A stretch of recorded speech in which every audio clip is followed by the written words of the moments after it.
Anong tinitignan dyan? Ano yan? Small intestine. Hindi na ano. Small intestine. Ihawa ko ba? Opya. Nakaangat yan. Yan. Uy, ganda pa ng piston na. Hindi naman basa, sir? May 21 eh. 21 auto pa lang ito. 21 odo pa lang, bata pa. Umasin mo lang ito. Okay ang piston, sir. Bakit nag-uusok ba to? Blue by. Low by? Sa gilid eh. Malakas? Hindi naman. Sa unang rev lang, tapos sa unang start, pangalawa. Okay. Spark plug rin naman, ano? Basa ang spark plug. Ayan, no? Basa, oh. Ay, meron no? Laki. Laki! Ayun nga. Ayun o. Ayan, sir. Ayan, oh.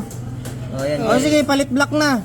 16,000. Wala nang usapan. Tapos. Wala pang bukas. Di pa nabubuksan, nakita na eh. Ayun. May presyo ka kaagad. Grabe ka naman dyan. Tapos na yung usapan. Tapos na usapan, may kayod. Kaya pala nag-blow by. Pero walang ingay, di ba? Walang ingay. Walang ingay, pero may kayod lang. Yan, meron tayong mga gamit na tools para makita. Ito na yan. Malan yung pin. Nabuksan na to dati. Hindi naman tumatalon to basta-basta eh.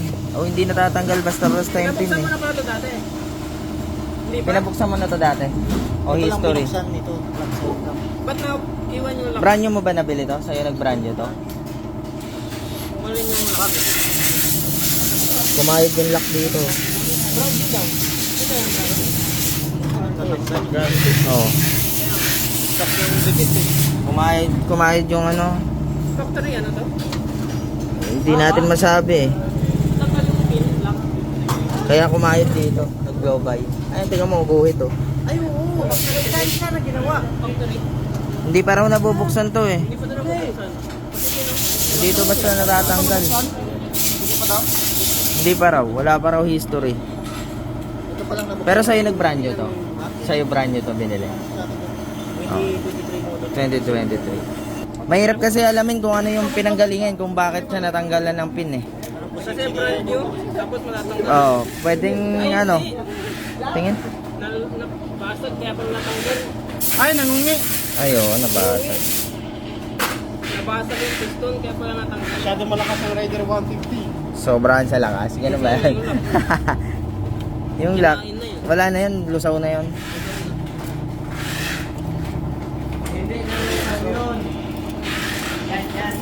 Nalusaw na yun. Matagal na eh. Ano saan nandito ang ata? Sili, may nasira kayo. Oo, ito nabingas. Nabingas oh. Ayan oh.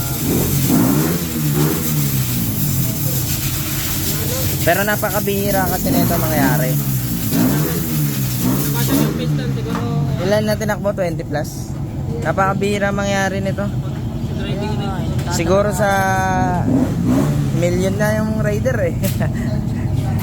Dalawang sama. Na-experience namin dalawa. Nakapag summer na to. 2 beses. Ayun, mga hindi naasahang pangyayari. Tapos sa inyo pa na ano. Sa inyo pa na tiyempo no. Hindi naasahan. So ito yung nakita natin dun sa video. Dun sa pang-check natin. Sa camera. 2 guhit na yan. So sa observation naman. Yung pinaka-pin. Nabasag yung Natanggal.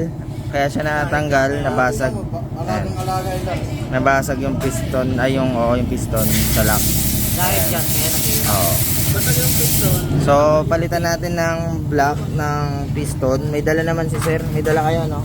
So, yun. Nakita natin palitin. Tsaka nakita natin kung ano yung pinanggalingan. Kung ano yung nasira. Yan. Dahil dito, kaya na. Dahil dyan. Sayang. Mahal pa naman ang block. Ang original na ito nasa 16,000 SGP. Ito mga hindi nasa pangyayari. Napakabihira naman magkaroon ng ganito. Naramdaman ko yun, ano. Kaya pala blow by.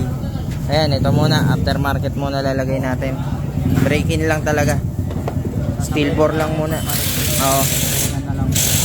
Okay naman yan. Steel bore. Basta ma-break-in lang na maayos. Tapos piston na ilalagay natin original. Yung black lang ang ano, ang steel bore. So ayan, kakabit na lang to. Then nakasalpak na yung steel bore na black. Ayan yung steel bore na black guys. Pero yung piston natin dyan original. So break in yan. And ayun, hindi rin natin masabi kung ano yung dahilan kung bakit na pingas tong piston niya dito para matanggal yung pin.